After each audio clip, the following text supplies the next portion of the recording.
Voici un extrait promotionnel de la visioconférence questions-réponses. Ne pas donner son pouvoir à autrui. Le gourou qui magnétise sa victime. L'importance du ressenti du corps dans le processus du discernement. La gestion de la douleur en lien avec l'esprit. Ne pas excuser l'esprit lorsqu'il nous casse les pieds. Comprendre l'occulte de la myopie. Comprendre les lignes de temps. Comprendre la différence entre l'âme et l'esprit. Morcellement et fragmentation d'âme.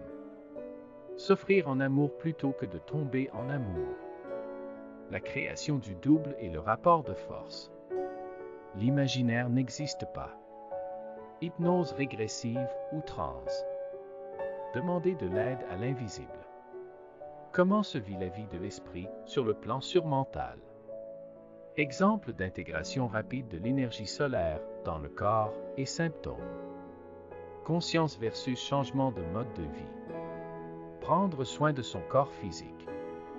Le souffle, etc.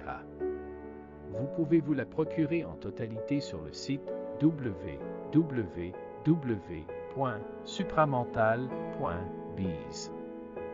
Bonne écoute. Donc l'esprit a sa petite manette, puis on tourne à droite, on tourne à gauche, puis wow, on frappe un mur, aïe, aïe, aïe, ça fait mal, tu sais, ouh, ok, on remet une nouvelle voiture, tu sais, puis il y a ce rapport-là avec l'ego. Donc il ne vit pas ce que vit la petite voiture dans le jeu vidéo, donc il ne vit pas ce que l'ego vit, même s'il est conscient, il voit ce que l'ego vit, mais il ne le vit pas.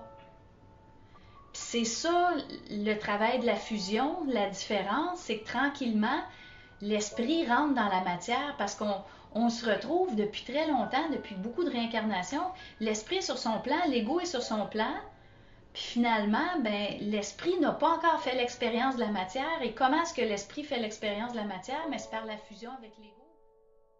Là, on est vraiment dans l'occulte, hein, avec cette question-là, oui. L'esprit va travailler avec l'ego parce qu'on pourrait dire, bon, mais si j'ai pas de vision dans l'invisible, est-ce que je perds ma vision occulte? Je dirais, c'est l'inverse. Pourquoi est-ce qu'on perd la vue? On perd la vue de loin, on perd la vue de proche, on se retrouve avec des lunettes avec les deux petites sections, là, tu sais. Qu'est-ce qui se passe? Ben, je dirais, je pourrais faire un peu... je vais me promener un peu du coq à l'âne, mais disons qu'on parle de la démence, tu sais, démence dans le sens, les personnes âgées commencent à voir dans l'invisible. Là, on ne parlera pas de possession d'entité parce que j'aime pas ces mots-là faux-tout, qu'on ne sait pas de quoi on parle. Donc, la personne âgée qui commence à voir dans l'astral, qui voit justement son chien qui est mort, qui voit son conjoint qui est décédé, qui lui rend visite, puis là, nous, on appelle ça la démence.